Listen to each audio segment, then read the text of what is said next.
যুদ্ধ কিন্তু এখনো শেষ হয় নাই। এতদিন ছিল রাজপথে যুদ্ধ, এখন যুদ্ধ করতে হবে। বিগত 18 মাস অন্তর্বর্তীকালীন সরকার অনেক গলাবাজি করেছে, অনেক কথা বলেছে ছোট্ট একটা দল সম্পর্কে, যে তারা নাকি আমাদেরকে জুলাই আন্দোলনের সফলতা এনে দিয়েছিল। আমরা সকলেই জানি আসলে বাস্তবতা কি। মাঠে, পথে, রাজপথে, সড়কে, সকল জায়গায় এই জাতীয়তাবাদী চেতনা সকল ছাত্ররা ছেড়েছিল।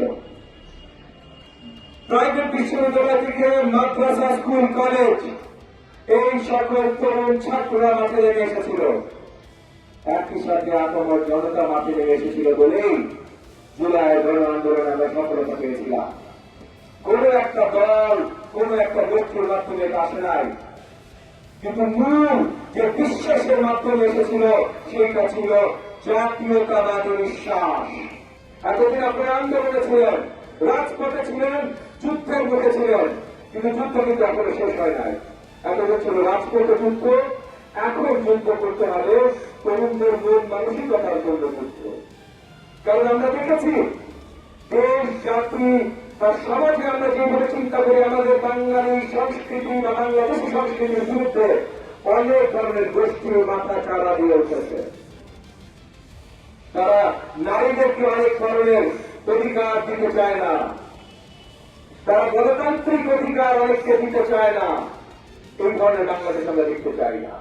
এবং এই জায়গায় আমরা দেখেছি এই দলগুলো পার্লামেন্টে অনেক বড় জায়গা নিয়ে দাঁড়িয়েছে এবং জনমনে, স্পেশালি তরুণদের ভেতরে ক্রমাগত তাদের মনে মানসিকতার জায়গা করে নিতে চেষ্টা করছে। এটাও কিন্তু একটা যুদ্ধ, এটা একটা বড় যুদ্ধ। তরুণদেরকে সঠিক বাংলাদেশের সংস্কৃতি সম্বন্ধে আপনাদেরকে জানাতে হবে। গণতান্ত্রিক রাজনীতি মানে কি, গণতান্ত্রিক রাজনীতি কিভাবে হয়, এবং জাতীয়তাবাদী মানে কি, জাতীয়তাবাদী হতে হলে কি হতে হয়, এই জিনিসগুলোর বার্তা জনমনে তরুণদের ভিতরে পৌঁছে দেওয়ার দায়িত্ব আপনাদের। তো আগে ছিল রাজপথে যুদ্ধ, এখন তরুণদের মন মানসিকতা জয় করবার যুদ্ধ। কোনটাই সহজ যুদ্ধ না। এর আগেরটাও কঠিন যুদ্ধ ছিল, এখনকার যুদ্ধটা কিন্তু কঠিন যুদ্ধ হবে। কিন্তু এই যুদ্ধে জয় লাভ করতেই হবে, তাছাড়া আমাদের কোনো উপায় নাই। 2017 থেকে 34 যেমন রাজপথে যখন আমরা ছিলাম, আপনারা জানতেন যে 16 শক্তির বিরুদ্ধে জয়লাভ করতেই হবে, নাহলে দেশ বিলীন হয়ে যাবে।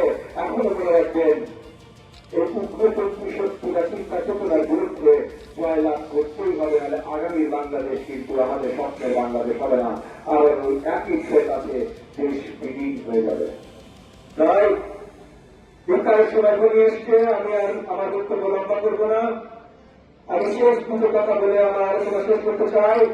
প্রথমত, জাতীয়তাবাদী চেতনা তরুণদের সকল ছাত্র সংগঠনকে আমার ধন্যবাদ, এবং আজকে আয়োজনের জন্য ছাত্র আন্দোলন সকল নেতৃবৃন্দ কর্মীবৃন্দকে আমার আন্তরিক শুভেচ্ছা এবং ধন্যবাদ। দ্বিতীয়ত এবং সবচেয়ে গুরুত্বপূর্ণ, এখনো আমরা আন্দোলন চালিয়ে যাচ্ছি।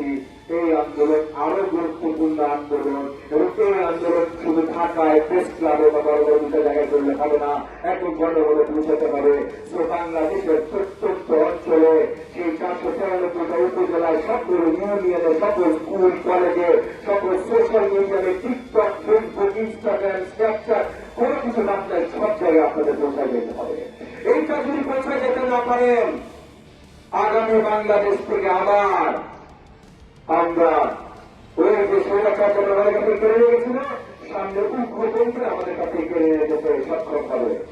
তো এটা মনে রাখেন, সত্যভাবে আপনাদের কর্মসূচি শুরু করেন, রাজপথে আপনারা থাকবেন, মানুষের মনের জন্য আপনারা থাকবেন।